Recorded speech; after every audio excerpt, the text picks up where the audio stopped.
Assalamualaikum warahmatullahi wabarakatuh. Waalaikumsalam warahmatullahi wabarakatuh. Perkenalkan, kami dari kelompok 1 akan mempresentasikan lanjutan dari materi kami, yaitu pengertian ekonomi manajerial dan ruang lingkup ekonomi manajerial.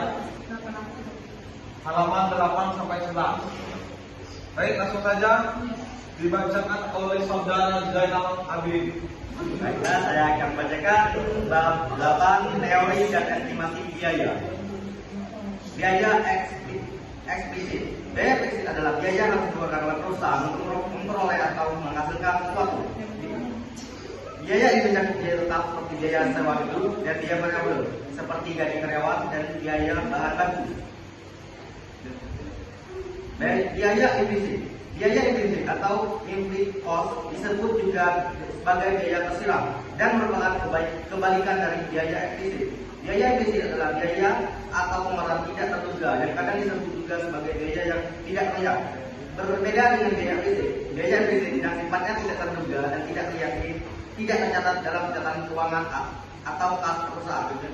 Baiklah, materi selanjutnya dibacakan oleh saudari Osa. Biaya alternatif dalam ekonomi dikenal istilah biaya peluang. Biaya peluang adalah biaya yang timbul akibat memilih sebuah peluang terbaik dari beberapa alternatif yang tersedia. Seorang dihadapkan pada beberapa alternatif pilihan dan harus memilih salah satu di antaranya, maka alternatif yang tidak dipilih pula yang menjadi peluang. Sumber daya selain bersifat langka atau terbatas juga mempunyai penggunaan alternatif. Apabila suatu sumber daya digunakan untuk tujuan yang satu, tidak dapat sekaligus digunakan untuk peluang yang lain. Contoh biaya peluang. Menurut pendapat kalian, di antara makanan di bawah ini mana yang menjadi pilihan pertama, kedua, dan ketiga? Karena kalian hanya dapat memilih salah satu di antaranya, maka pilihan kedua dan ketiga itulah yang dimaksud dengan biaya peluang. Baiklah, materi yang selanjutnya akan dibaca oleh Anda. Biaya akuntansi. Akuntansi biaya adalah suatu proses pencatatan keuangan yang mengelompokkan dan meringkas biaya produksi serta penjualan produk atau jasa dengan syarat tertentu.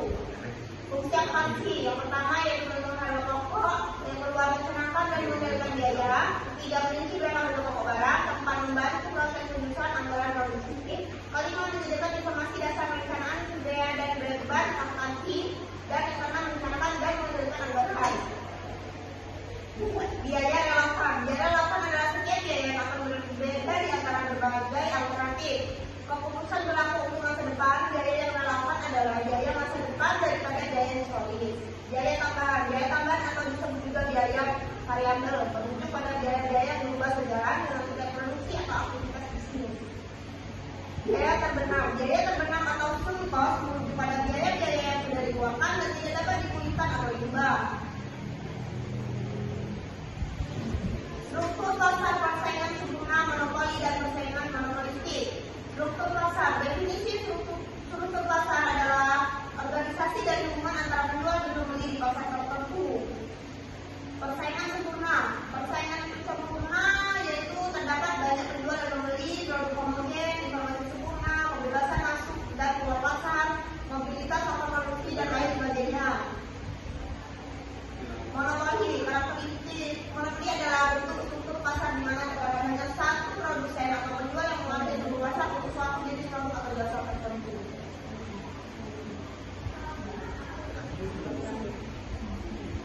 Definisi yang duopoly adalah suatu jenis pasar di mana terdapat sedikit perusahaan yang mendominasi penawaran suatu produk atau jasa. Karakteristik oligopoli. Beberapa pemain besar oligopoli melibatkan hanya beberapa perusahaan hanya yang mendominasi pasar. Jenis-jenis oligopoli. Pasar oligopoli murni. Yang kedua, pasar oligopoli terdominasi pasar dengan pasar jenis.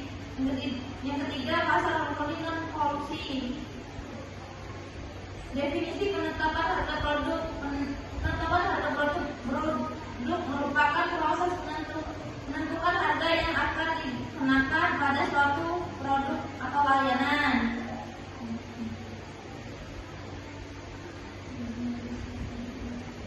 Metode penggunaan taksiran biaya dan penerimaan internal. Metode ini memperhatikan perubahan pada penerimaan total. Untuk